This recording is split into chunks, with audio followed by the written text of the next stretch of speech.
अस्सलाम वालेकुम everyone, welcome back to my YouTube channel. Bone tumours की हम बात कर रहे हैं। तो बोन ट्यूमर्स में हमने सबसे पहले जो बात करनी है वो इन सबकी क्लासिफिकेशन की कर लेते हैं। Classification radiographically tumour can be classified depending on their site within the bone.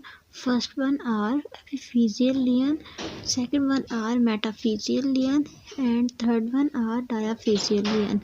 In the form of epiphyseal lesion, we will talk about gained cell tumor, chondroblastoma. And then in the form of metaphyseal lesion, we will talk about osteochondroma, osteosarcoma. In the form of diaphyseal lesion, we will talk about Ewing sarcoma and adventioma. Bone tumors may be classified according to the cell type, which can be bone forming tumors, which can be benign in the form of osteoid osteoma, osteoblastoma, and malignant in the form of osteosarcoma. Cartilage forming tumors are benign in the form of osteochondroma, enchondroma, chondroblastoma, chondromyxoid fibroma, and malignant in the form of chondrosarcoma. Gained cell tumors are osteoclastoma and marrow tumors are Ewing sarcoma, plasma cell tumor, multiple myeloma and lymphoma. Metastatic. Most common tumor of the bones are metastatic and most common site of primary tumor are prostate, lung, kidney and thyroid. Osteoid osteoma. Osteoid osteoma हमारे पास है, इसको देख लेते हैं. It usually affect the younger age group. जो osteoid osteoma है ज़्यादातर ये जो है यंगर एज ग्रुप में हो रहा होता है और इसमें जो है मोस्टली बिटवीन 5 and 30 ईयर इसमें जो एज होती है 5 साल से 30 साल की एज के दरमियान. अब साइट इसमें क्या होती है, rise from the long bones specially from the femoral neck, femur, tibia, humerus are other common site. Pathology जो इसकी होती है बिनाइन बोन फॉर्मिंग ट्यूमर होते हैं.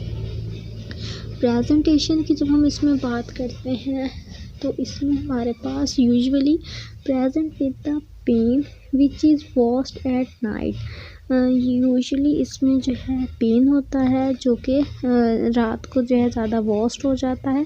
Pen can be relieved by aspirin. अब ये जो हमारे पास ऑस्टियोइड ओस्टियोमा के केस में पेन हो रहा होता है इसको एस्पिरिन की हेल्प से जो है रिलीव किया जा सकता है.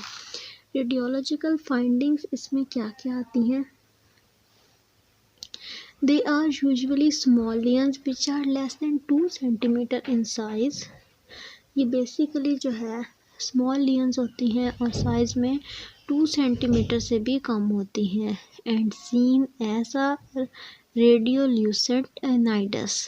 और उसके बाद हमारे पास बात आ जाती है they are composed of woven bone surrounded by reactive bone formation. ये जो है composed होते हैं वोवन बोन के जिसको जो है सराउंड किया होता है रिएक्टिव बोन ने. और उसके बाद हमारे पास आता है CT scan. CT scan can be diagnostic. उसके बाद ये हमारे पास डायग्राम है. इस डायग्राम में हमें जो है ये सारा दिखाया हुआ है. CT scan on the left and X ray on the right showing typical presentation of osteoid osteoma. अब जो राइट साइड पे आपको शो हो रहा है वो आपको जो है एक्सरे शो कर रहा है ऑस्टियोइड ओस्टियोमा की प्रेजेंटेशन और सीटी स्कैन आपको लेफ़्ट साइड पे शो करवा रहा है. देन हमारे पास आता है इसका ट्रीटमेंट प्लान यानी कि ऑस्टियोइड ओस्टियोमा का. They may heal over 2 to 3 years. इसको हील होने में 2 से 3 साल लगते हैं.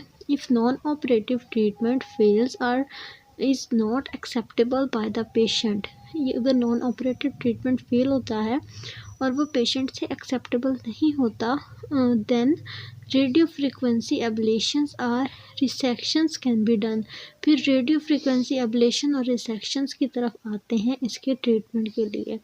वैसे इसको जो है ट्रीट करने में टोटल 2 से 3 साल लग जाते हैं और जाहिर सी बात है एक्सपेंसिव भी होता है.